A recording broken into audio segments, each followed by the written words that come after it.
Karanasan ni Captain Ramon Espiritu, walang eksaktong taon, lugar ng Antique. Noong panahon ng kaguluhan at digmaan, isang pangkat ng mga sundalo ang inutusan upang magpatrolya sa isang liblib na bahagi ng isang kabundukan. Isa sa kanila si Captain Ramon Espiritu, isang veteranong sundalo na sanay sa mga mapanganib na misyon. Ngunit sa gabing iyon, nagkaroon ng matinding sagupaan laban sa mga rebelde at siya'y nahiwalay sa kanyang pangkat.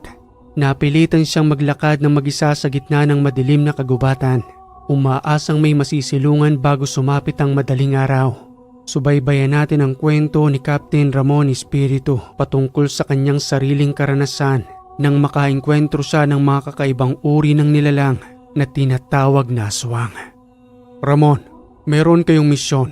Kinakailangan ninyong mapagtagumpayan niyon. Sa susunod na buwan, ihanda ninyo ang inyong sarili.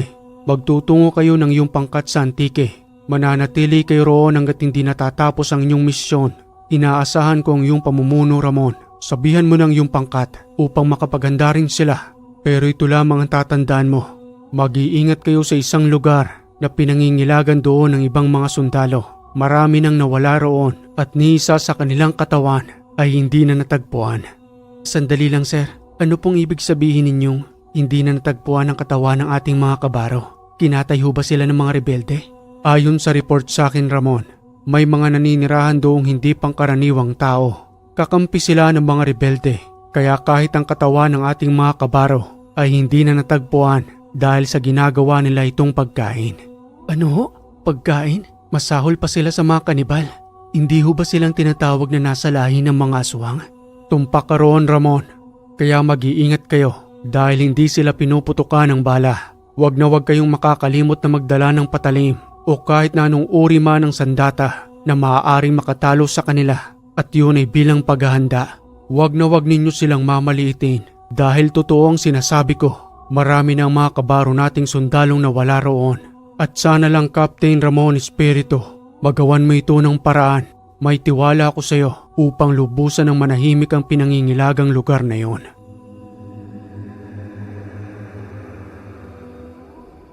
Kinabukasan ay kagad kong pinulong ang aking mga kasamahan. Pinag-usapan namin ang aming pinaplano. Kinuha kong mga makakasama ko roon. Subalit nang maikwento ko sa kanilang kakaibang uri ng mga nilalang, nagsipagtawanan ng iba na ang inaakala nila'y nagbibiro lamang ako. Wika pa ni Cristobal, isang malapit sa aking sundalo, nakabadi-badi ko ng mga panahong yon. Ano ka ba naman, Captain Ramon? Nagpapaniwala ka ba ron? Kwento lang ng matatanda yan na ginagawang panakot nun sa mga bata. Alam mo na, para hindi lumaya sa mga bahay nila at hindi na magpagala-gala kung saan-saan. Kaya natatawa ako sa mga sinabi mo. Pati pala ikaw, naniwala din doon? Cristobal, wala namang masamang maniwala. Wala namang nawala sa atin, di ba? Ang mahalaga makakapag-ingat tayo. Malay natin, di ba? Dahil ayon sa mga impormasyong ibinahagi sa akin ni Sir, marami na talagang sundalong nawala roon. Na kahit ng ibang mga natirang buhay, nagtataka sila kung bakit isa-isang nawawala ang kanilang mga kasamahan.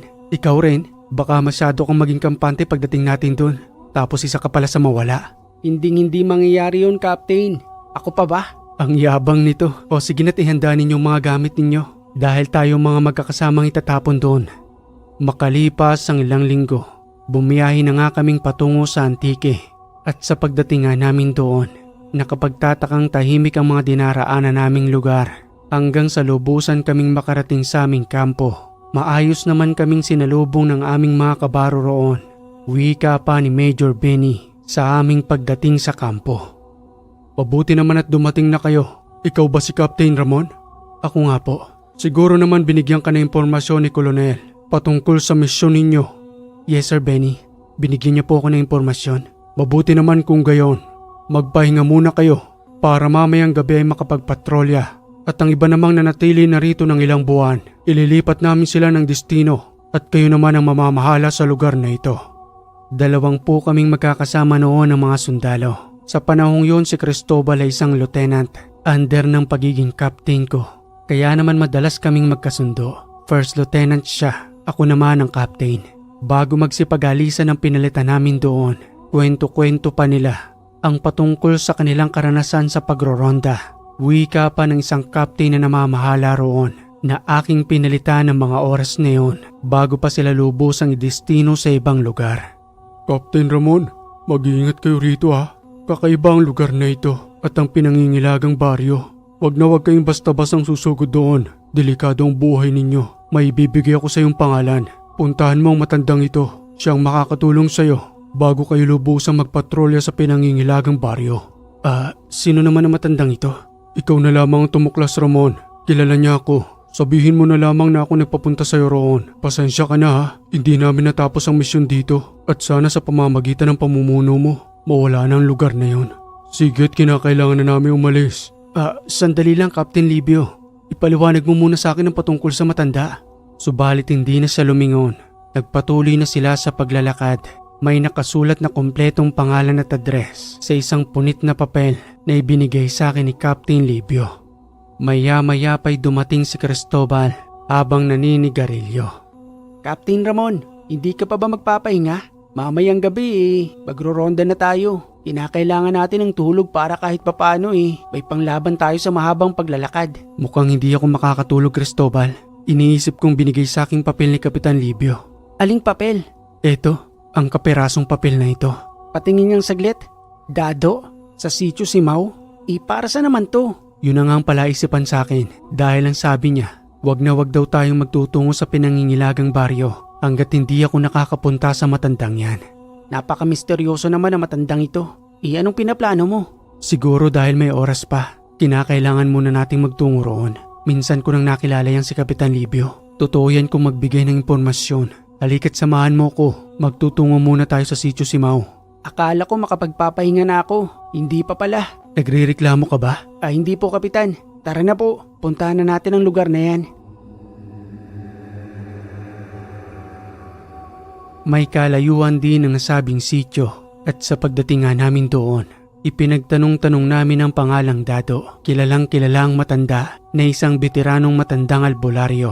Dagli kaming kumatok sa kanyang pintuan. Walang sumasagot hanggang sa may makakita sa aming matandang babae. Itinuro ang kinaroroonan ni Mang Dado. Wika pa nito habang itinuturo ang ikaapat na bahay. Sino bang hinahanap ninyo? Magandang araw ho. Si Mang Dado ho. May nakapagturo ho kasi sa amin na dito siya naninirahan. Ay wala dyan si Dado. Nandoon sa ikaapat na bahay na yon. May ginagabot. Sinasapian ng masamang espiritu ang bata. Kaya kung gusto niyo siyang matunton, puntahan niyo na lamang siya roon. Kaysa maghintay kayo dyan ng ilang oras. Marami hong salamat. Abay kung hindi ako nagkakamali, sundalo kayong dalawa na. Oo. Sundalo ho kami. Kaya naman pala, dati may madalas sa sundalong nagtutungo riyan. Humihingi ng gamit para sa kanilang proteksyon. Kaya para sa akin bago ang mukha ninyo. Kayo na bang pumalit ng mga sundalo roon sa inyong kampo?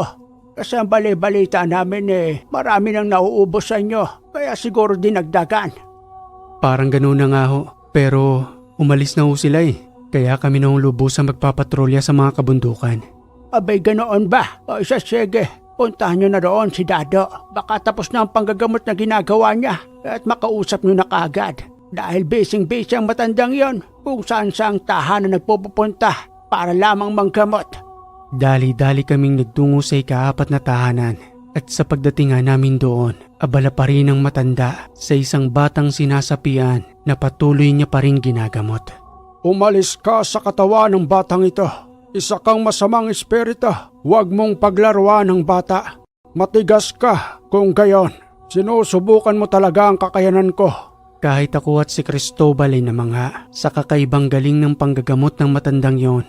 Nakatingin lamang kami habang patuloy na nanunood at sa makalipas na ilang minuto, tumahimik na ang bata na muli nang nanumbalik sa kanyang dating wisyo. Sambit pang wika ng matanda sa amin nang masulyapan kami sa may pintuan. Alam ko na ang pakay ninyo. Pinadala ba kayo rito ni Captain Livio? Tama ho kayo, Mang Dado. Ako na hong pumalit sa kanya. Ang pangalan ko ho ay Ramon at siya naman ho si Cristobal.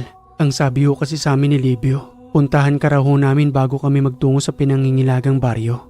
Tama ang sinabi niya sa inyo. Delikado ang lugar na yon. Kahit na may mga sandata pa kayong dala, hindi yan uubra sa kanila. Nakakatakot ang baryong yon. Para sa mga tulad ninyo, na hindi pa sanay makakita ng kakaibang uri ng nilalang. Ibig niyo bang sabihin totoo ang mga bali-balita na ang mga kabaro naming sundalo ay hindi na nakita sa lugar na yon? Harap-harapan kong sasabihin sa inyo mismo, bilang isang manggagamot, mga aswang ang naniniraan sa sityong yon. Kaanib sila ng mga rebelde, kaya naman mas mabilis ang kanilang pagdami. Halika kayo't magtungo tayo sa aking tahanan.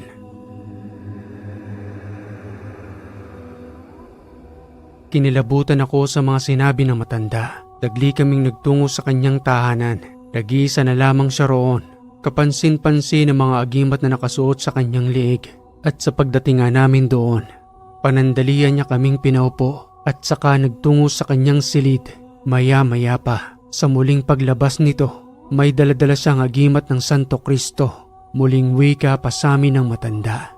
Ito ang kinakailangan ninyo bilang namumuno sa inyong hukbo. Ganito rin ang ipinagkaloob ko kay Libyo. Subalit sa kinasamaang palad, hindi sila nagtagumpay. At sana naman sa pamamagitan ninyo, tuluyan na ninyong malipol ang mga nilalang na yon. Ano ho ito? Medalyon ng Santo Cristo. Ito ang magliligtas sa iyo roon sa gitna ng inyong labanan. Wag na wag mo itong uhubarin sa iyong katawan. Magmula sa pagsuot ko sa iyo ngayon, kahit na sa iyong paliligo. Subalit mawawala ang bisa nito kapag ginamit mo sa pambababae. Isa iyon sa naging dahilan kay Libyo.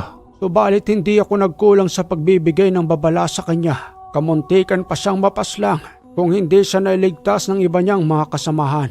Ibig niyo bang sabihin sa akin ngayon isa ho siyang proteksyon na magagamit ko sa pagsagupa sa mga nilalang na sinasabi ninyo? Tama ka roon, Kapitan. Alam niyo naman ang mga tulad ninyo. Nakabao na ang kabilang paa sa lupa. Ito palang ibig sabihin sa akin ni Libyo. Paano ko naman ho mapapangalagaan ang medalyong ito? Samantalang, wala naman ho kung kalaman patungkol rito. Kaakibat ng Santo Kristong medalyon, ipagkakaloob ko sa iyo ang pakaing dasal upang sa kahit saan mang lugar ka magtungo, mapangangalagaan mo siya ng tuluyan. Hindi mo na kailangang magtungo pa rito. Marami yung salamat, Mang Dado. Hindi kami nagkamaling magtungo rito. Paano ho itong kasama ko? Dalawa ko kayong pagkakalooban, kaya wag kayong mag-alala. Subalit tanggapin muna ninyo ang aking basbas bago ko lubosang isuot sa inyo ito. Itungo ninyo ang inyong ulo upang madampian ko ito ng dasal at nang mapasa inyo na ang medalyon ng Santo Cristo. Sabay kaming tumungo ni Cristobal. Ramdam na ramdam namin ang pagpasok ng dasal ng matanda. Dumadaloy sa aming ulo hanggang sa aming paanan. Maya-maya pa. Nang matapos na nga siya sa kanyang pagdarasal, isa-isang isinuot sa amin ang medalyon. Subalit nang papalis na kami, mayroon pa siyang ipinagkaloob sa amin, ang tubig ng Agua Bendeta na nakukuha lamang sa unang pag-ulan ng buwan ng Mayo. Kinakailangan umano namin iyon upang pumutok ang aming mga baril sa pagbabad ng bala sa tubig ng Agua Bendeta. Ingatan umano naming maubos ang tubig na iyon sa kadailanang isang beses lamang siya nakakakuha sa isang taon sa unang pag-ulan lamang ng buwan ng Mayo. Sige ho, Mang Dado. Marami hong salamat uli. Sige at mag-iingat kayo. Pagpalain nawat gabayan kayo ng Panginoon. Patuloy kong ipagdarasal na magtagumpay kayo sa inyong misyon. Dahil alam kong hindi basta-basta ang makakalaban ninyo. Hindi sila normal. Sige na't bago pa kayo abutan ng takip silim. Sa muli naming pagbabalik ni Cristobal sa aming kampo, hindi na kami nakapagpahinga noon dahil unti-unti nang dumidilim. Naganda na kami para sa aming unang misyon, ang paglalakbay sa gabing yon upang hanapin ang mga rebelde na naninirahan sa kabundukan. Handa na ba kayo sa ating paglalakbay? Handang-handa na kami, Kapitan. Oo, Kapitan. Handa na kaming sumabak sa labanan. Kung gayon, magsisimula na tayo sa pagsuyod sa mga kabundukan dito. Inaasahan kong kooperasyon ng bawat isa. Halina kayo. Bit-bit ang kanya-kanyang malalaking bag na naglalaman ng damit, pagkain, duyan na kinakailangan sa pagpapahinga at kung ano-ano pang nilalaman ng aming bag habang sakbit-sakbit ang aming mga baril. Nagpatuloy kami sa aming paglalakad at kahit na nga madilim, kanya-kanyang lakas ng pakiramdam hanggang sa marating namin ang isang bundok. Mga huni lamang ng kuliglig at ibon ang aming naririnig. At dahil nga sa may kalayuan na rin ang aming nalakbay, na mas lalong delikado na para magpatuloy pa kami, minabuti muna naming magpahinga roon, nagsiga ng apoy upang makapag-init ng tubig para sa aming mga kape. Captain Ramon, Nakapagbabad ka na ba ng bala dun sa binigay sa ating tubig ng matanda? Ano nga bang tawag dun? Agua de Mayo. Yun, Agua de Mayo nga. Di ba nasa bag mo yun? Oo, nandito. May mangilan-ngilang bala na akong nakababad. Kukunin ko na rin yun para maibigay ko naman sa'yo at ikaw naman ang makagamit. Sige, Captain Ramon. Pasiguro lang din ako kasi nakakatakot yung mga sinabi ng matanda. Hindi raw pinuputukan ng bala kung hindi ibababad sa Agua de Mayo. Kailangan pa ba nating ipaalam sa ating mga kasamahan? Siguro hindi na, Cristobal. Pagtatawanan ka lang ng mga yan. Tayo na lamang ang bahalang sumuporta sa kanila. Siguro mas maraming bala ang ibabad natin para kung sakasakaling mga ilangan sila, ilagay na lang natin sa mga magasin at saka ibigay sa kanila sa oras ng pangangailangan. Sa bagay, magmumukha lamang tayong tanga sa kanilang mga pandinig, lalo na mga opisyal na tulad natin. Naiisipin nilang naniniwala tayo sa ganito. Saglit lang, Kapitan, at kukuha ko ng kape, mainit ng tubig. Makalipas ang ilang oras, nagkanya-kanya na kami ng pahinga. Ang iba ay naka-lookout, nagpapalit-palitan sa kanya-kanyang oras upang makasigurong walang nagmamasid na rebelde. At sa pagsikat ng araw sa umaga, patapos makapagalmusal, muli na naman naming ipinagpatuloy ang aming pagpapatrolya. Sinusuyod ang maliliit na daan, gayon din ang mga kagubatan at mga bangin, hanggang sa magawi kami sa isang maliit na sityo. May mga iilang tahanang naninirahan doon, mga katutubo na ang iba ay hindi marunong magtagalog. Subalit may ilan din namang nakakaintindi dahil sa tagal na rin ng panahon na pinapasok iyon ng mga sundalo. Wika ko pa sa mga lehitimong naninirahan doon.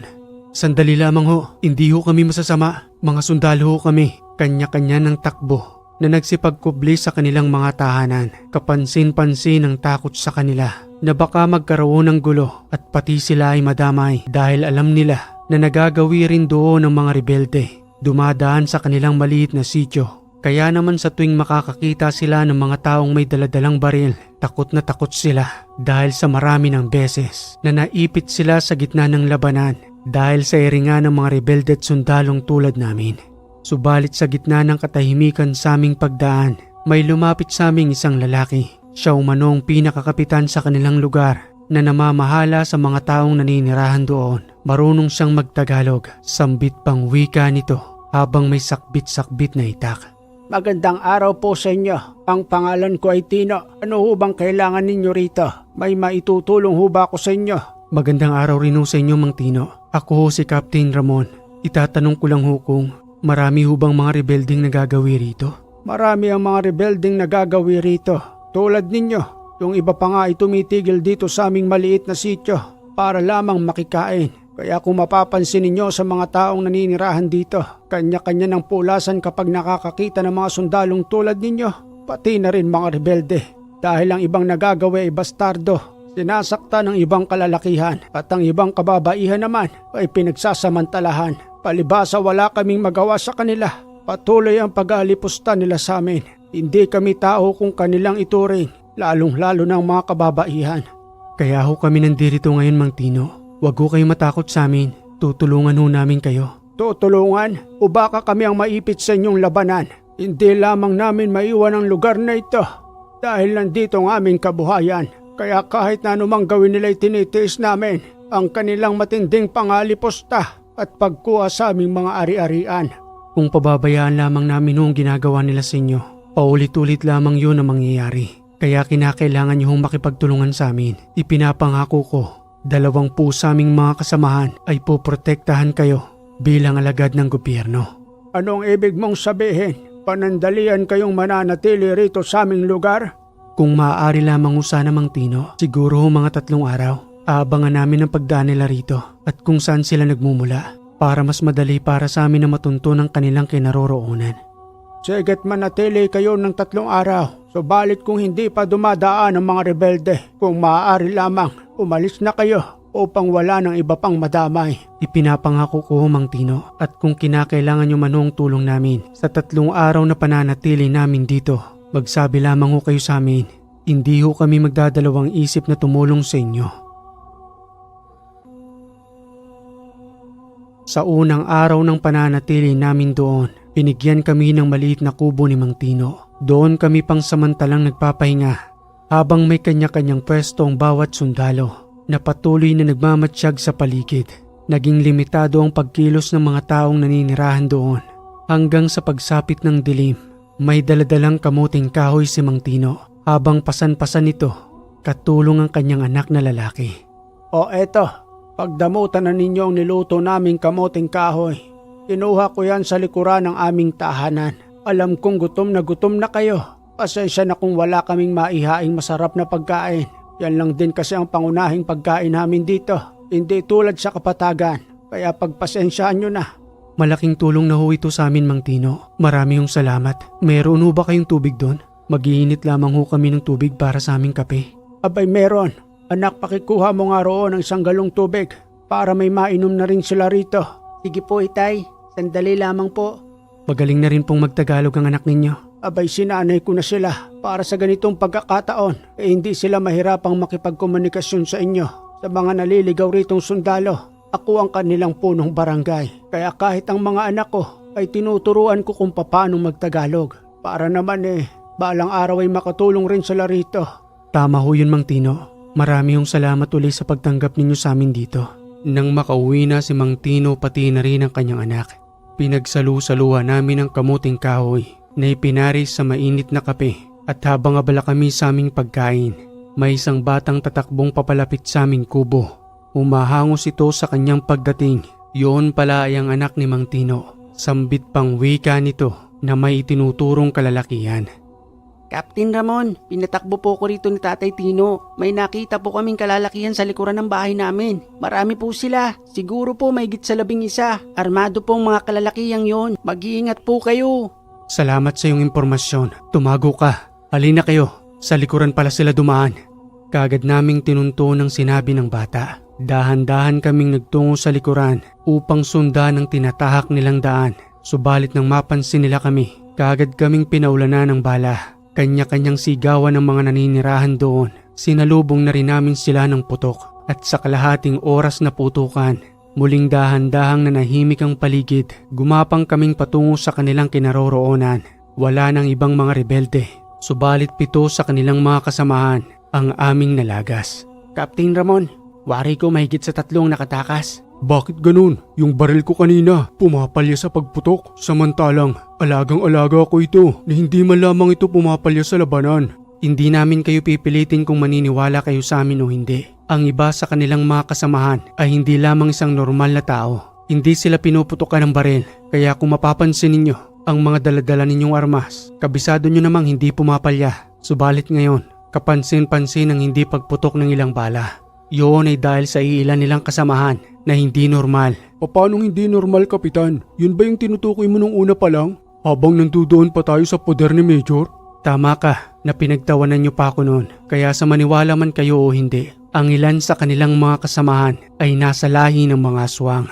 Anong gagawin natin? Kung sakaling makaengkwentro uli natin sila, paano natin silang mapapatumba kung hindi naman pala sila pinuputukan ng bala? Etong solusyon, ang agua bendetang tubig na ito ang maaaring makatagos sa kanilang katawan. Subalit kinakailangan ninyong ibabad ang inyong mga bala.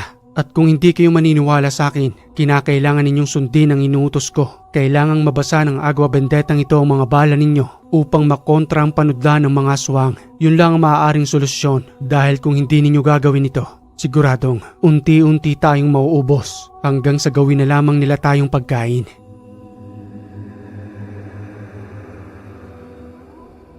Kinabukasan, kagad kong tinungo ang tahanan ni Mang Tino upang tanungin kung may nadamay bang sibilyan sa engkwentro kagabi. Subalit nang papalapit pa lamang ako sa kanyang tahanan, meron siyang daladalang panagpi, mga pira-pirasong lapad na kahoy na kanyang ipinapako sa may dingding. Sambit ko pang wika sa kanya habang nandoon ako sa kanyang likuran. Magandang araw ho, Mang Tino. Ay sus, Kapitan, nagulat mo naman ako. Atakihin ako sa'yo sa puso nito. Akala ko'y rebelde na naman. Ay naku. Pasensya na po, Mang Tino. Naparito ho pala ako dahil kakamustahin ko lang ho kayo. Pati na rin ng ibang mga naninirahan dito na baka ho may tinamaan ng ligaw na bala. Abay sa awa naman ng Panginoon, Kapitan. Wala naman hong tinamaan dahil kagad kami nagsipaglikas sa aming tahanan. Subalit tulad nito, butas-butas ho ang aking dingding. Kaya tinatapalan ko ng pira-pirasong kahoy para naman hindi kami masilip sa loob. Pasensya na ho, pati kayo nadadamay. Okay lang yon. Sanay na rin naman na kami. Napakahirap lang ng sitwasyon namin dito dahil pati kami ay naiipit. Kailan kaya matitigil ang gulong ito sa pagitan ninyong mga sundalo at mga rebelde? Hayaan niyo ho balang araw, Mang Tino. Tatahimik rin ho ang bawat kabundukan para magbalik loob sa ating gobyerno. Abay sana nga, yun din ang madalas kong panalangin dahil ang mga bata rito ay unti-unti nang nagsisipaglakihan. Ayaw kong pati sila ay mahikayat ng mga rebeldeng yon upang tumaliwas sa ating gobyerno. Siya nga pala, Kapitan, mabanggit ko lamang nadinig ko palang usapan ninyo kagabi. Dahil nang tumahimik ang putukan, ilan sa iyong mga kasamahan ay pinagagamit mo ng agwa bendetta. Totoo yang sinasabi mo. Dahil may mga iilan sa mga rebeldeng yon ay nasa lahi talaga ng mga aswang. Marami ng kasong nangyari dito sa amin. Kumukuha sila ng mga bata at pagkatapos noon, hindi na muling nakakabalik ang mga kabataang yon at para bang takam na takam sila sa kabataan. Kaya dun ko napagtanto na hindi lang sila basta-bastang rebelde. Para silang mga asong hayok sa laman ng tao.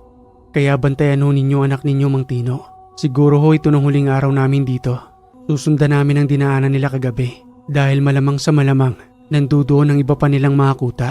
Marami yung salamat, Mang Tino, sa pagpapatira niyo sa amin dito. Ay walang anuman yon. Kayo ang bahala, Kapitan. At kung sakaling magawi muli kayo rito, bukas pa rin ang aming lugar para sa inyo. At nawa ay gabayan kayo ng Panginoon sa inyong paglalakbay. Mag-iingat kayo, Kapitan. Binaybay namin ang daan magmula sa likuran ng tahanan nila, Mang Tino, kung saan namin sila naengkwentro. At habang patuloy na naglalakad, ang ibang mga damo ay may bakas pa ng dugo. Ibig sabihin, ang ilan sa mga nakatakas ay maaaring tinamaan pa namin. Sinundan namin ang mga bakas ng dugo, subalit pagdating namin sa di kalayuan, wala na ito na maaaring lumihis sila ng daan. Subalit nagpatuloy pa rin kami sa aming paglalakad hanggang sa magawi sa isang abandonadong tulay na yari lamang sa kahoy, habang sa ibaba nito ay may rumaragasang ilog. Marupok ng tulay na ito at sa kunting pagkakamali natin, maaari tayong pumatak sa ilog na yan. Ako nang mauna sa inyo at sundan na lamang ninyong daraanan ko. Dahan-dahan silang sumusunod sa aking likuran. Napansin kong meron pang mga bakas ng dugo roon. Hindi kami nagkamali sa aming dinaanan. Marahil ay dun din sila tumatawid upang hindi sila matukoy sa kanilang kinaroroonan dahil sa marupok na tulay na kung tatansyahin na hindi na maaaring daanan. Cristobal, kumpirmado, dito sila dumaan. Bahagya silang lumihis ng daan doon, subalit ang punto, pilit lamang nila tayong inililigaw. Ngunit sanay tayo sa kagubatan, kaya hindi nila tayo malilinlang. Tama ka, Kapitan. Nagkalat ang dugo rito at sigurado sa unahan ng tulay na ito, baka nandiyan ang iba pa nilang mga kampo. At nang lubusan na nga kaming makatawid sa tulay na yon, dahan-dahan naming sinuong ang kagubatan hanggang sa may masipat kami sa di kalayuan sa aming kinaroroonan. May siga ng apoy habang may usok na sumasama sa hangin. Kapitan, ayun po may mga tahanan. Siguradong mga rebelde yan. Lalapit tayo ron. Pumwesto ang iba sa paligid. Wala munang magpapaputok hanggat hindi natin nakukumpirma na tunay nga silang rebelde. Hindi natin sila maaaring barilin kagad hanggat wala silang ipinapakitang masamang balak sa atin. Umanda lamang kayo dahil mahirap kumpirmahin kung sibilyan nga ba o rebelde ang taong kaharap natin. Hanggang sa lubusan kaming nakalapit sa mga tahanang yon. Masama ang tingin sa amin ng mga tao, subalit hindi sila tumatakbo. Patuloy lamang sila sa masamang pagtingin, ngunit nakahanda kami na kung sakasakali man na may gawin silang masama, harap-harapan kaming makikipagsabayan sa kanila hanggang sa uli ng aming buhay. Wika ko pa sa mga residenteng nakaupo sa yari ng upuang kahoy sa labas ng kanilang tahanan. Magandang araw ho sa inyo. Ako ho si Kapitan Ramon. Nagawi lamang ho kami rito dahil sa may sinusundan kaming mga rebelde. At sa direksyon nung ito, maaari ho silang nagtungo. May napansin ho ba kayong mga kalalakihang sugatan? Patuloy ang masama nilang mga tingin hanggang sa magwika ang isa roon na nagsasalita ng, Mga sundalo, nagawi na naman kayo rito. Bago lang ho kaming nagawi rito. Siguro ang ibang mga kabaro namin noon pa. Baka sila ho yung tinutukoy ninyo. Ganoon na nga. Wala kaming napansing kalalakihang nagawi rito. Kaya kung maaari lang, umalis na kayo sa lugar naming ito. Ayaw namin ng gulo. Tahimik ang maliit naming sityo. Pasensya na po kayo. Subalit sa hindi sinasadya, nang mapalingon ako sa kanilang hagdang kahoy sa may pintuan, may mga patak ng dugo, pati na rin sa lupa. Muli akong nagtanong kung bakit may nagkalat na dugo, subalit nakahanda na kami sa kung ano man ang maaaring kahantungan. Manong, bakit may nagkalat na dugo sa may hagdan? Pati na rin sa lupa? Yan ba? Dugo lamang yan ng manok. Ritual na ginagawa namin dito para itaboy ang masasamang espiritu. Kaya isinasaboy namin dyan ang dugo ng itim na manok. Pero napakarami ho niyan at mas mapula kesa sa dugo ng manok. Ano ba ang gusto mong iparating? Na may itinatago kami ritong rebelde? Kung gusto mo, pasukin mong tahanang yan. At kung may makita kang rebeldeng sugatan, barilin mo. Subalit kung wala, umalis na kayo sa lugar namin ito dahil hindi namin kayo kailangan. Dahil sa pahintulot na yon, kagad kong pinasok ang loob ng tahanan. Patuloy pa ring nagkalat ang dugo roon. Subalit wala akong rebeldeng natagpuan kahit na ang kanilang sandata ay wala rin doon. Tugong wika pa ng may kasungitang lalaki na kanina pang nakasimangot. Ano? Naniniwala ka na? Dugo yan ng manok na ikinalat namin sa may pintuan pati na rin sa may sahig. May natagpuan ba kayong sugatang rebelde sa loob? Wala ho. Pero napansin ko na may dugo pa rin sa may bintana. Marahil ay doon sila dumaan upang makatakas. At kapag napatunayan namin yon, babalik kami rito at maaari namin kayong dakipin dahil sa pagtatago ninyo sa mga rebelde. Mas minabuti na lamang naming umalis sa lugar na yon dahil sa pakiramdam na hindi kami welcome. Subalit hindi pa man kami lubusang nakakalayo, umarangkada ng 3 sunod ng putok at bumulagta ang isa naming kasamahang sundalo. Dapa! Doon ang galing ang putok. Sa isang barong-barong na tahanan, may nakasilip na armadong kalalakihan. Doon ang gagaling ang mga putok ng baril hanggang sa paulan na namin ito ng bala. Tuloy-tuloy na naman ang ugong ng putukan dahil sa ang ibang mga naninirahan nga doon ay kasamahan ng mga rebelde. Dahan-dahan kaming gumagapang habang papalapit at ang lalaking kaninang kausap ko, isa rin sa mga rebelde na patuloy kaming pinapaulanan ng bala. Sige, yan ang gusto ninyo. Makikipagsabayan kami sa inyo ngayon. Tingnan lang natin, hindi kayo madaan sa maayos na usapan at ganitong paraan ang gusto ninyo. Pagbibigyan namin kayo hanggang sa lubusan namin kayong maubos. Maya-maya pa, unti-unti nang humihina ang putukan hanggang sa lubusan naming masakop ang maliit na sityong yon na maraming nakabulagtang mga rebelde. May malalakas na baril, isa-isa naming pinasok ang kani-kanilang tahanan. Wala na ni isang natira roon at ang naiwan na lamang ay ang kanilang mga baril, pati na rin ang kanilang mga pagkain. Kapitan Ramon, 5 ho sa ating kasamahan ng sugatan at ang isa naman ho ay patay na. Ano bang gagawin natin? Muli nilang baybayin ang papabalik na daan. Alalayan ang mga sugatan hanggang sa makabalik sa kampo. Dalahin na rin ang namayapa nating kabarong sundalo. Kami namang natitira rito. Ipagpapatuloy namin ang paglalakbay. Alam kong marami pang nakatakas sa kanila at hindi kami titigil hanggat hindi namin sila lubusang nalilipol.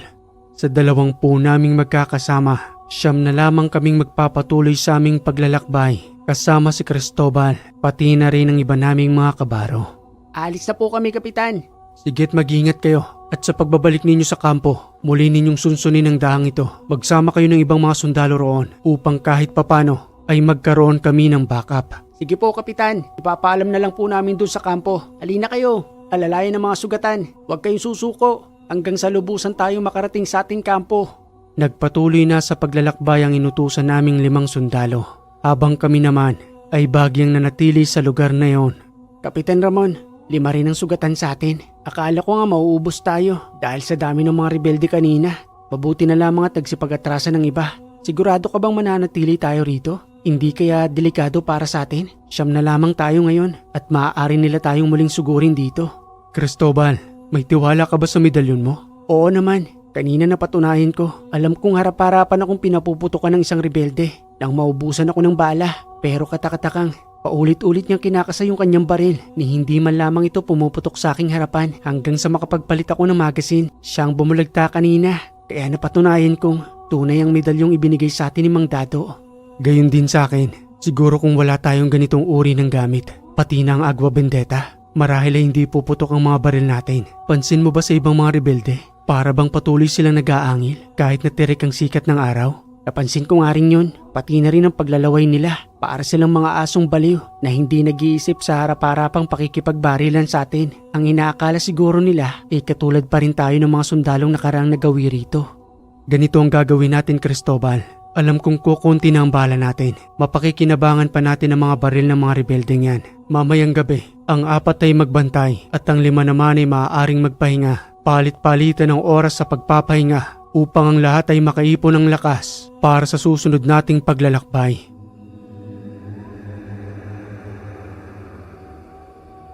Kinagabihan, mga kakaibang alulong ng asong aming naririnig, pati na rin ang malalakas na huni ng ibon na nanggagaling sa kagubatan. Sakto naman ang mga oras na yon, maliwanag ang sikat ng buwan, kaya naman kitang-kitang kalangitan pati na rin ang paligid.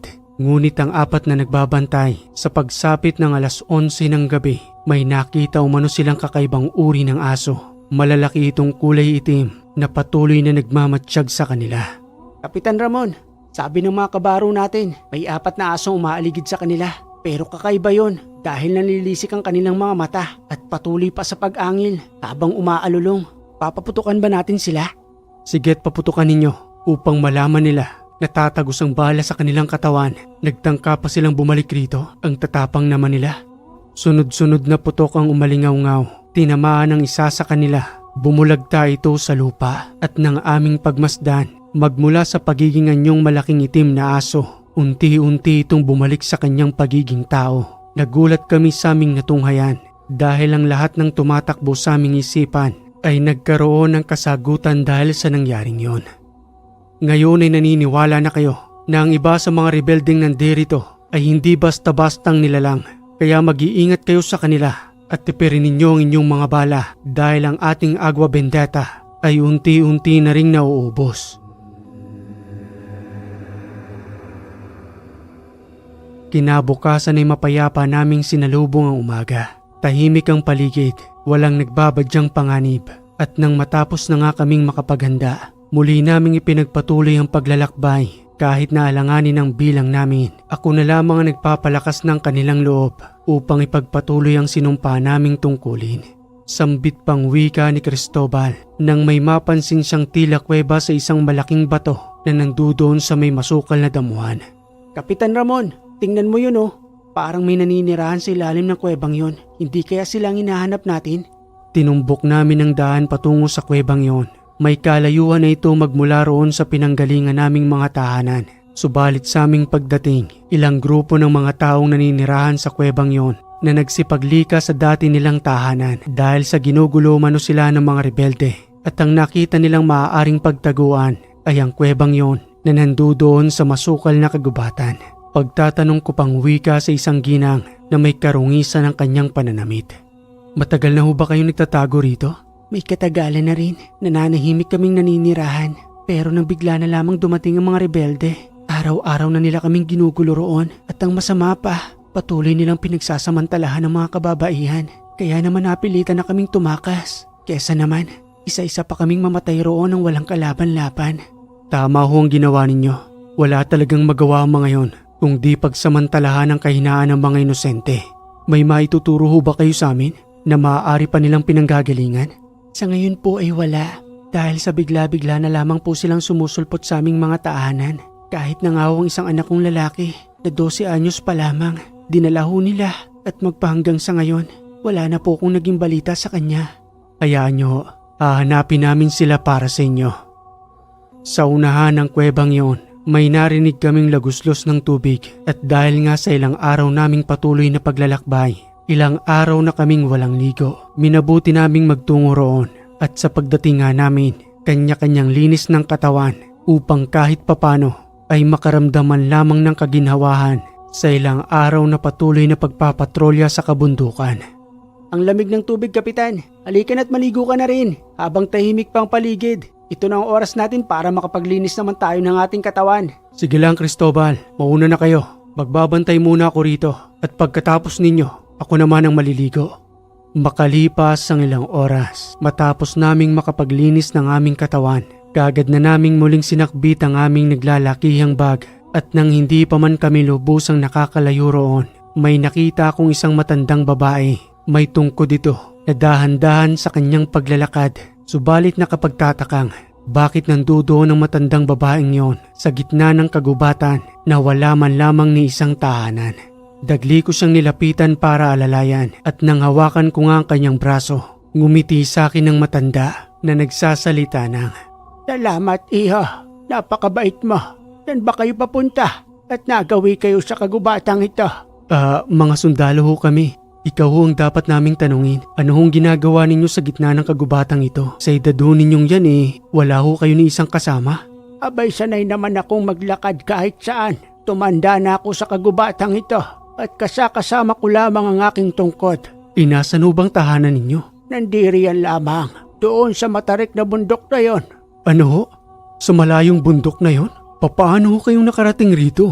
Muling ngumiti lamang ang matanda. Subalit wala akong nararamdamang panganib sa kanya. Kaya naman ipinagpatuloy namin ang paglalakad kasamang matandang yon hanggang sa magpaiwan siya sa isang lilim ng malaking puno. Hayaan nyo na ako rito, iho. Kaya ko naman ang sarili ko. Huwag ninyo akong intindihin.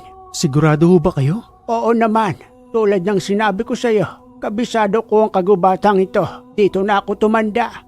Ay naku Lola, paano po kung atakihin kayo ng mababangis na hayop dito? Wala ho kayong kalaban-laban. Hirap na nga ho kayo sa paglalakad Sige na, wag na ninyo akong intindihin. Ano ho bang pangalan mo?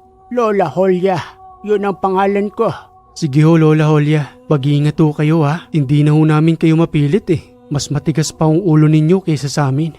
Hindi pa man kami lubusang nakakalayo. Muli kong sinulyapan kung saan ko iniwan ang matanda. Subalit sa muli kong paglingon sa kanya, wala na ito roon. Samantalang kung tatantyahin, napakabagal na nitong maglakad. Nagpalinga-linga pa nga ako noon sa paligid. Sa pagbabaka sakaling, makita ko pa ang matanda sa di kalayuan. Sambit pang wika sa akin ni Cristobal nang mapansin akong paulit-ulit na lumilingon. Captain Ramon, ano bang ginagawa mo? Kanina ka pang lingon ng lingon. May napapansin ka bang mga rebelde? Wala naman. Yung matanda lang kasi. Wala na siya ron sa kinaroroonan niyang puno. Nakapagtataka lang, sa kabila ng kanyang katandaan imposible namang makalayo kagad siya ron. Huwag mo nang isipin na matandang yon. Tumago lang yan dyan sa likod ng puno. O kaya naman may kamag-anak pa yan dyan. Naging ulyanin lang matanda. Sa bagay, hanggang sa malayo-layo na rin ang aming nalalakbay. Nakakita kami ng isang abandonadong kubo.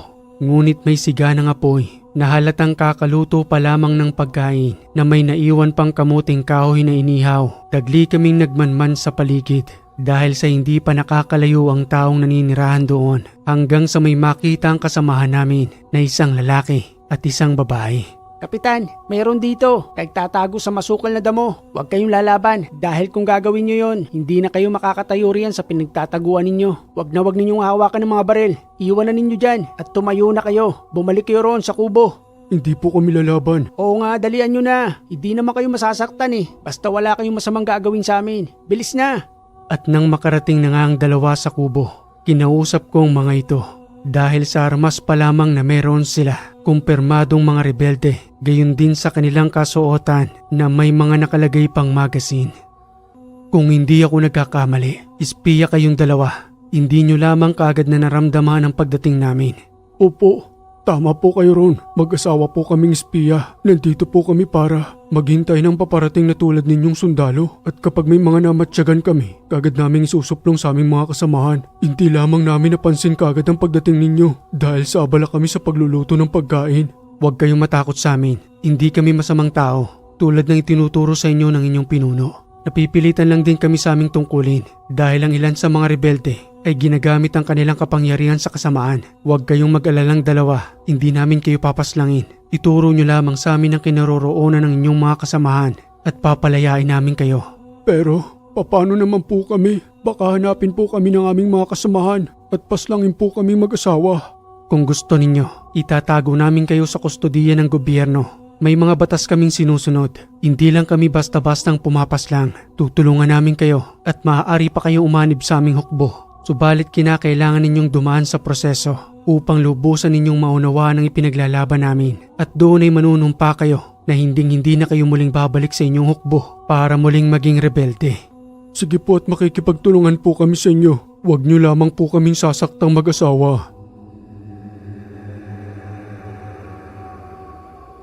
Minabuti na muna naming magpahinga at naganda na rin ang aming makakain. Subalit napapansin ko sa mag-asawang yon na tila ba napakalikot ng kanilang mga mata, hindi pangkaraniwan at para bang may pinaplano silang dalawa na palihim nilang pinag-uusapan. Oy kayong mag-asawa, ano bang pinag-uusapan ninyo? Wag ninyo kaming tatraydorin ha. Dahil pag nagkamali kayo, ang mga pangakong binitawan sa inyo ni Kapitan, ako mismong puputol at kikitil ng buhay ninyo. Cristobal, tama na yan. Sa tingin ko naman maayos namang kausap ang dalawang mag-asawang yan. Oras na muli ng paglalakbay. Tama na mahabang pahingang ito. Kayong mag-asawa, dito kayo sa gitna at ituro na ninyo ang daan. At sa pagkakataong yon, lumihis kami ng ibang daan habang sinusunod ang sinasabi ng mag-asawa. Patungo na kami sa bundok na itinuro ng matanda kung saan siya umano naninirahan. Subalit sa patuloy naming paglalakad, inabot na kami ng dilim hanggang sa kapansin-pansin ang kakaibang pagkilos ng mag-asawang yon na para bang hindi sila mapakali na patuloy na nangangati ang kanilang balat hanggang sa manlisik ang kanilang mga mata na nagkaroon ng matatalim na kuko pati na rin ang pangil. Kapitan, papaputukan ko ng dalawang ito kesa naman tayo pang mapahamak. Hayaan niyo muna, kakausapin ko muna sila. Wala pa naman silang ginagawang masama sa atin. Kayong mag-asawa, tandaan ninyong napag-usapan natin. Hindi namin kayo sasaktan, ituro nyo lamang ang kinaroroonan ng inyong mga kasamahan. Tutulungan din namin kayo sa inyong kanyuan. May kilala akong isang magaling na albularyo. Sige na, uminahon kayong dalawa. Ngunit imbis na makinig ang dalawang yon, dagli akong sinunggaban. Subalit nang madampito sa medalyong nasa aking leeg, napaatras ang nilalang na nakaramdam ng takot. Hanggang sa sunod-sunod na putok ang pinakawala ni Cristobal. Cristobal, tama na. Eh sir, sinunggaban na kayo kaysa naman ikaw pang mapahamak. Kaya tinadtad ko na ng bala. Tama lang naman ang ginawa ko dahil hindi na natin sila makontrol. Wala nang buhay ang mag-asawang yon. Nagsipagliparan ng mga ibon. Dahil sa malakas na putok ng baril, wala na kaming nagawa kung di iwan ang kanilang bangkay sa gitna ng kagubatang yon. Kapitan, pasensya na Ayos ka lang ba? Hindi ka naman ba nasugatan sa pag-atake ng dalawang yon? Hindi naman, Cristobal. Natakot pa nga sila dahil sa suot-suot kong medalyon. Salamat sa iyo. Akala ko kasi magagawan ko pa ng paraan. Mukhang malabo yun, Kapitan. Nilaso na ang kanilang isipan ng mga demonyo. Kaya kahit anong gawin mong pagkausap doon, aatakihin ka lamang nila ng aatakihin. Sa tinagal-tagal kong pagiging sundalo, dito lang pala ako makakaranas ng ganyang uri ng nilalang. Akala siguro ng mag-asawang yun, hindi ko mapapansin ang mga galaw nila. Kanina pa lang nang una ko silang makita kakaiba ng kilos ng kanilang mga mata. Pinabayaan ko lang at minatyagan dahil ayaw kong paunahan ka, Kapitan. Napabuntong hininga na lang ako ng mga oras na yon at tinumbok na lamang namin ang daan patungo sa nasabing bundok na tinurong tahanan ng matanda. Subalit walang humpay ang pagkaluskos sa mga damo, pati na rin sa mga naglalakihang puno. Nakakaramdaman ng matinding kilabot. Patuloy pa rin naming binaybay ang daan hanggang sa makarating sa pana ng bundok na yon na may nagliliwanag na apoy sa tuktok at animoy alitap-tap sa dilim. Napapansin niyo ba ang kanina pang may mga sumusunod sa atin? Oo, Kapitan. Akala ko nga mga ligaw na hayop lang pero nakapagtatakang hanggang dito sinundan tayo. At hindi lang yon, may malalakas pang huni ng uwak na kanina pa rin sumusunod sa atin. Mag-iingat kayo. Sa palagay ko itong lugar na ito ang pinangingilagan ng mga sundalo. Ihanda ninyo ang inyong mga balang ibinabad sa bendeta. At huwag na huwag ninyong sasayangin sa bawat putok dahil kapag naubusan tayo ng bala rito, sigurado hindi na tayo makakauwi ng buhay. Pakiusap ang wika ng sasaming kasamahan na nagngangalang Yonan. Kapitan Ramon, baka naman po pwedeng sa pagsikat na lamang ng araw tayo umakyat sa bundok na yan. Delikado ang buhay natin sa oras na ito. Kung totoo nga na yan ang pugad nila, mauubos tayo, Kapitan. Hindi natin tansya ang dami nila at maaaring nagpapaputok lamang tayo ng baril. Pero wala naman tayong tinatamaan dahil sa dilim. Mauubusan lamang tayo ng bala kung gayon. May punto ang mga sinabi mo, Yonan. Sige. Maghahanap muna tayo sa pana ng bundok na ito na mas safety mapagsisilungan at sa pagsikat ng araw, saka natin ito aakyatin. At nang makahanap na nga kami, kahit papano'y nabawasan ang takot ng aming mga kasamahan, minabuti na muna naming magpahinga habang pinakikiramdaman ng paligid na may patuloy na umaaligid na mga ibon. Sambit ko pang wika sa mga ito habang patuloy na pinapalakas ang kanilang loob. Tatagan ninyo ang inyong loob. Kayo ang napili kong isama rito dahil alam ko ang mga abilidad ninyo, matatapang at malalakas. Sige na't magpahinga na muna kayo. Kami na munang bahalang magbantay rito ni Cristobal. Kapitan, napansin ko rin yon. Pinanghihinaan ng loob ang iba nating mga kasamahan dahil siguro sa mga natutunghayan nila. Pero bago tayo umalis doon kila Major, natatandaan kong silang nagsipagtawanan nang maikwento mong patungkol sa mga aswang dahil sa hindi sila naniniwala. Subalit ngayon, ramdam na ramdam kong takot nila dahil bago pa tayo makarating rito, ilang kakaibang uri na ng nilalang ang napaslang natin. Gayon na nga Cristobal, kaya nga pilit kong pinapalakas ang loob nila. Sandali lang, may naaninagan akong isang tao. Hindi ba siya yung matandang nakausap natin sa gitna ng kagubatan? Pero, papaano siyang nakarating rito? Sandali lamang at lalapitan ko. Magbantay ka muna riyan Cristobal. Dahan-dahan kong nilapitan ang matanda. Tulad ng dati, malumanay ito sa kanyang paglalakad gamit ang kanyang kahoy na tungkod hanggang sa lubusan akong makalapit sa kanyang harapan na nagsasalita ng, magandang gabi ho. Ikaw ho si Nanay Julia? Ako nga iyon. Ikaw yung sundalong umalalay sa aking paglalakad. Abay, nagawin na pala kayo rito. Lola Julia, napakalayo na ho ng lugar na ito. Paano ho kayong nakarating rito? Sa bagal ho ninyong maglakad. Abay, wag mong miniminos ang paglalakad ko. Sabi nga ay mabagal man ang pagong, nakakarating rin sa kanyang gustong puntahan. Pero itong tandaan mo iyo, dahil sa nandito na rin kayo, mag-iingat kayo sa lugar na ito dahil maraming kakaibang uri ng nilalang na maaaring sumalakay sa inyo. Lalo na doon, sa tuktok ng borol na ito. Marami hong salamat sa paalala. Pero saan na ho kayo papunta ngayon? Gabing-gabi na ho. Delikado na rin ho para sa inyo. Wag mo kong alalahanin. Magpapatuloy lamang ako sa aking paglalakad. Sige na't mag-iingat kayo rito. Pinabayaan ko na ang matanda dahil alam kong hindi rin siya magpapapigil.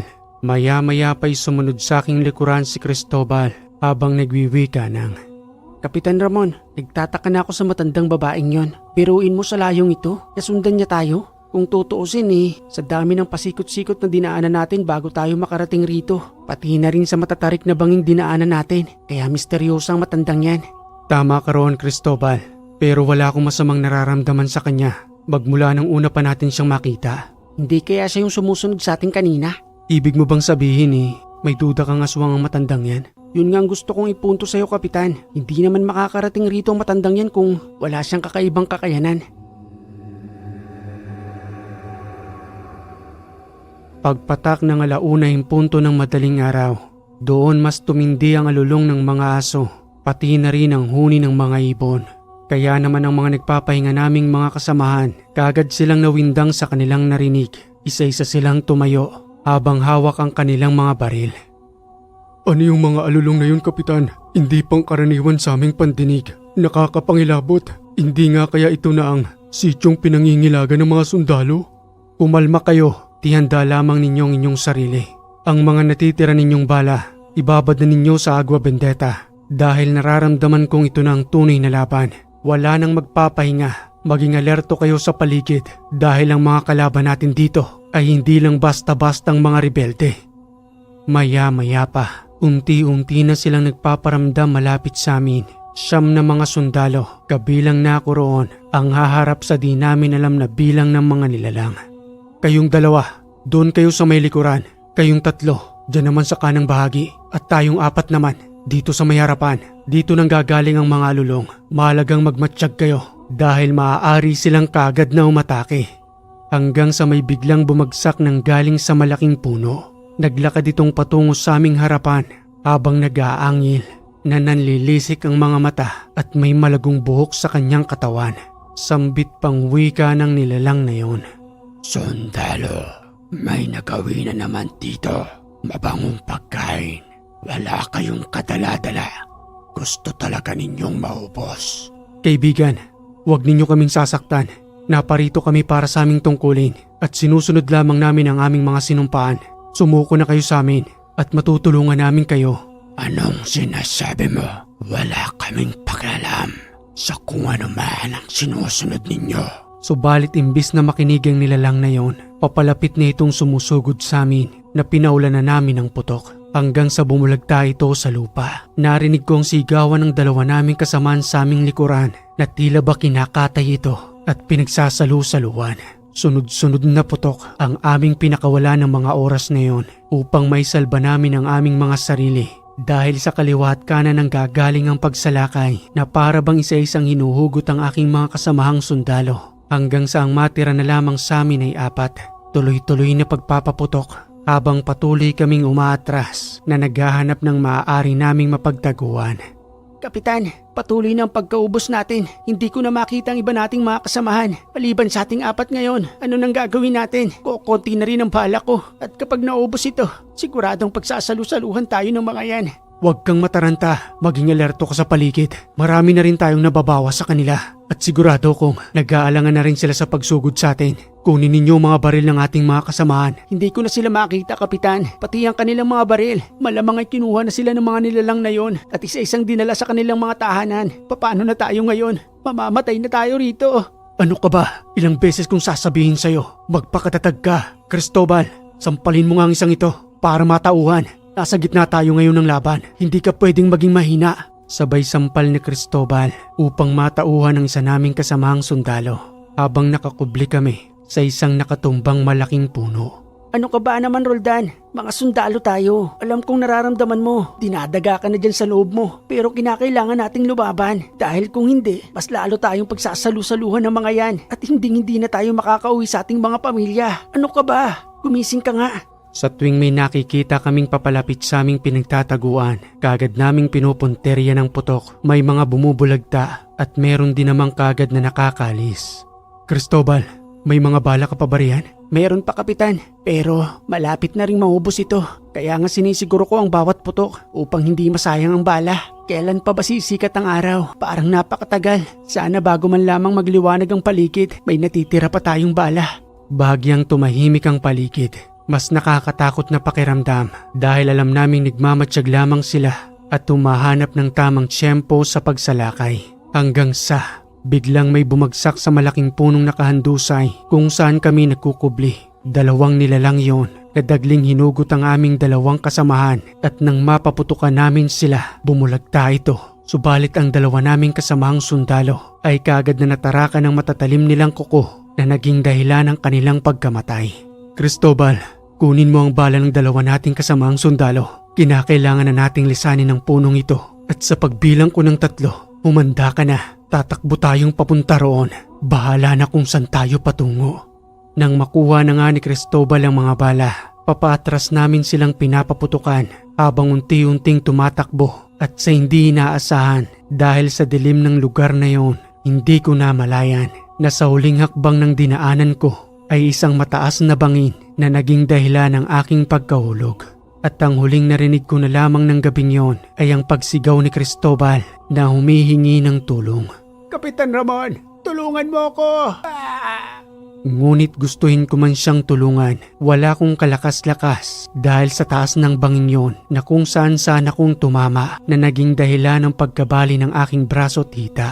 At bago pa man lamang ako mawala ng malay, ramdam kong may humihila sa aking papaitaas. Hindi ko siya maaninag, subalit may kakaiba siyang lakas na sa laki ng aking katawan ay kayang-kaya niya kong hilahin. Makalipas ang 2 araw, sa muli kong pagkakaroon ng malay, unang bumungad sa aking paningin ang matandang nandoon sa kanyang maliit na kusina. Ni hindi pa rin ako makatayo noon, may tali ang aking braso, pati na rin ang aking hita dahil sa mga baling aking natamo sa pagkakabagsak sa bangin. Sambit ko pang wika sa matandanang, "Lola Julia, ikaw ba yan?" Gising ka na pala, Ramon. Abuti naman kung gayon. 2 araw ka ring walang malay. 2 araw ho? At paano akong napunta rito? Oo, 2 araw. Nakita kita sa isang bangin. Wala ka ng kalakas-lakas. Kaya dagli kitang kinuha roon para gamutin. Bali ang iyong braso, pati na rin ang iyong hita. Mabuti na lamang hindi nabagok ang iyong ulo. Pero tinapalan ko na yan ng mga halamang gamot. Kaya sigurado kong gagaling ka na makalipas pa ang ilang araw. Marami yung salamat, Lola Julia. Pero ano hong balita sa mga kasamahan ko? Wala akong balita patungkol sa kanila. Sinasabi ko naman sa inyo, mag-iingat kayo sa nakakubling baryong ito. Pinangingilagan ito ng mga sundalo. Ito ang nakatagong sityo na bibihirang puntahan ng mga tao. Maliban sa inyong mga sundalong naglalakas loob upang supilin ng mga rebelde. Ano nang gagawin ko ngayon? Wala nang mga kasama ko. Malamang ay pinagsalu-saluhan na sila ng mga nilalang na yun. Huwag mo na munang isipin yun, Ramon. Ang mahalaga ay maayos ka na. at lubusan kang magpagaling. At kapag muli nang nanumbalik ang iyong lakas, ituturo ko sa iyo ang daan upang makaalis ka sa lugar na ito at hindi ka nila masundan. Naging mabuti sa akin ang matanda. Araw-araw niya akong inaalagaan. Pinapakain, ginagamot ang aking mga natamong sugat, pati na rin ang bali ng aking braso, tita. Subalit sa tuwing gabi, ay patuloy pa rin akong may naririnig na lulong habang may kinakausap ang matanda sa bintana ng kanyang tahanan. Naririnig ko ang lahat ng yon habang nagwiwika ng, Hulya, may tinatago ka ba sa amin? Wala akong itinatago sa inyo. Bakit ba? Kung gusto ninyo ay pumasok kayo sa loob ng aking tahanan para malaman ninyong totoo ang sinasabi ko. Pinagdududahan na ba ninyo ako ngayon? Sa tagal ng panahon ng pagsasama natin, pinag-iisipan nyo na ako ng kung ano-ano. Igalang ninyo ang matandang yan. Siya ang nagsumikap na itaguyod ang ating samahan. Tapos pag-iisipan ninyo ng masama. Pasensya ka na, Tandang Hulya. Naabala namin ang iyong pagpapahinga. Sige na't umalis na kayo rito. Pati ba naman ako gagambalain pa ninyo. At sa pagsasarado ng kanyang bintana, kagad niya itong ikinakandado. At dahil sa mga narinig ko, hindi ko na maiwasang magtanong. Kaya naman ang magkaroon ako ng pagkakataon habang sinusubuan ako ng pagkain ng matanda. Lola Hulya, sino ba yung mga taong yon? Ay, wag mong intindihin yon. Dapat ay mabilis ka nang gumaling upang makalis ka na sa lugar na ito. Delikado ang buhay mo, Ramon. Ganun ho ba? Mga rebelde ho ba sila? Hindi na muling nagsalita ang matanda na patuloy na lamang akong pinakain hanggang sa makalipas ang 3 linggo. Lubusan na nga ang aking pagaling. Isang gabi, habang patuloy ang paggalulong ng mga aso, dagling pumasok sa loob ng tahanan si Lola Hulya. Nagulat ako sa kanyang reaksyon dahil sa ilang araw kong pananatili roon. Nakita ko ang unti-unti niyang pagbabagong anyo. Ang matanda ay nasa lahi rin ng mga aswang. Wika pa nito habang nanlilisik ang kanyang mga mata na nakatingin sa akin. Ramon, pasensya ka na. Hindi ko na maitatago sa iyo ang aking tunay na katauhan. Isa rin akong aswang. Kinakailangan mo nang umalis rito. Alam na ng mga kasamahan ko na itinatago kita sa loob ng aking tahanan. Umanda ka na at sasamahan kita sa paglayo rito. Bilisan natin. Dagli kong kinuha ang aking baril. Mabilis kaming tumakbong papalabas ng tahanang yon. May tinuro sa aking daan ng matanda. Dagli ko naman iyong sinuong hanggang sa lubusan kaming makalayo. Sandamakmak na sugat na nanggaling sa damo at mga balingsang ang tumama sa aking hita dahil sa pagmamadali sa aking pagtakbo. Hanggang sa lubusan kaming makarating sa tahimik na lugar kung saan ay bahagya kaming huminto. Ang matandang iika-ika ng una kong makita ay napakabilis kumilos na hindi mo mapaghahalata ang matanda. Ramon, hanggang dito na lamang ako. Sa mga susunod na burol, may mga tahanan ka nang makikita riyan. Humingi ka ng tulong roon. Hindi sila mga rebelde. Paano ka ho, Lola Hulya? Ngayong nalaman nilang nagtago ka't nag-alaga ng taong kalaban nila. Huwag mo na akong isipin, Ramon. Matanda na ako. Ako nang bahalang humarap sa kanila. At kung ikamatay ko man iyon, ang mahalaga, sa mahabang panahon ng pagiging masama kong aswang, kahit papano, ay nakagawa ako ng kabutihan. Sige na't umalis ka na rito. Nararamdaman kong hinahanap ka pa nila. Muli akong tumakbo. Bit-bit ang aking baril habang nakahanda ito sa aking daraanan. At nang makarating na nga ako sa nasabing mga tahanan, dagli akong humingi ng tulong. Hindi naman sila nagdalawang isip na tulungan ako. Wika pa nang nagbukas ng pintuan. Abay sundalo, halika't pumasok ka sa loob ng tahanan. Bakit nag-iisa ka na lang? Wala na hong mga kasamahan ko. Inubos na ng mga kakaibang uri ng nilalang. Mabutit na buhay ka pa. Marami nang nagtangkang magtungo dyan. Pero hindi sila nagtatagumpay. Napakadelikado ng lugar na yan. May tumulong ho sa akin. Isang matandang kalahi nila. Mabuti siya. Inalagaan niya ako ron at binigyan ng pagkakataong mabuhay. Kaya ngayon ay sinamahan niya pa akong makatakas. Subalit alam kong buhay naman niya ang nanganganib ngayon. May mga nagagawi ho ba ritong sundalo? Meron. Pero matagal na yon. Hindi ko lang alam kung kailan uli may magagawi rito. Pero ang mahalaga, nakatakas ka sa kuta ng mga rebeldeng aswang na yon. O ito ang kape. Dito ka na muna magpalipas ng gabi. At sana nga bukas may magawi ng mga sundalo rito. Upang hindi ka naman mag-isang maglakbay patungo sa inyong kampo. Subalit sa kinabukasan, walang nagawing sundalo roon. Kaya naman nagpaalam na rin ako sa tahanang yon. Muli kong binaybay ang daang tinuro sa akin at nang makalayo-layo na nga ako, Narinig kong may mga nag-uusap habang patuloy na naglalakad. Dagli akong nagkublay sa masukal na damuhan sa pagbabaka sakaling mga rebelde yon na patuloy ring nagpapatrolya sa kagubatan. Subalit nang makita ko ang kanilang uniforme, mga sundalo, pati na rin ang 5 inutusan ko noon na ihatid ang aming mga kabarong sugatan ay kasama rin sa mga responding sundalo. At nang tumayo na nga ako sa aking pinagkukublihang damo, kagad naman nila akong nakilala. Si Kapitan Ramon. Kapitan Ramon, anong nangyari? Bakit? Nag-iisa ka na lamang ngayon. Nasaan ang mga kabaro nating sundalo? Wala na sila. Ayaw kong mangyari sa inyo yon. Wag na kayo magtutungo roon. Pasalamat pa rin ako dahil may tumulong sa akin. Wag na ninyong tangkaing magawi pa roon. Dahil hanggang ngayon, tumatatak pa rin sa aking isipan at pandinig ang mga hiyaw ng mga kasamahan kong sundalo na patuloy nilang pinapaslang upang gawin nilang pagkain. Alina kayo at bumalik na kayo sa kampo. Simula noon, wala nang nagtangkang sundalong magtungo sa lugar na yon. Ang minsan kong napuntahan ang iniiwasang baryo ng mga aswang. Okay mga kaiwaga, ang ganda ng kwentong ito. Marami pong salamat sa nagpadala ng kwento na itinago natin sa pangalang Ramon. At kung nagustuhan mo ang kwentong ito mga kaiwaga, palambing naman po ng like and share.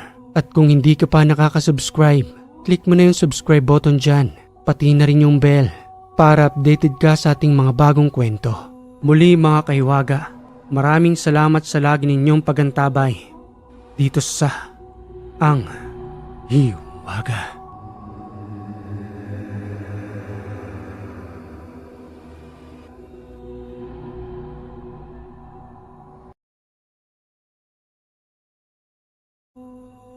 Karanasan ni Captain Ramon.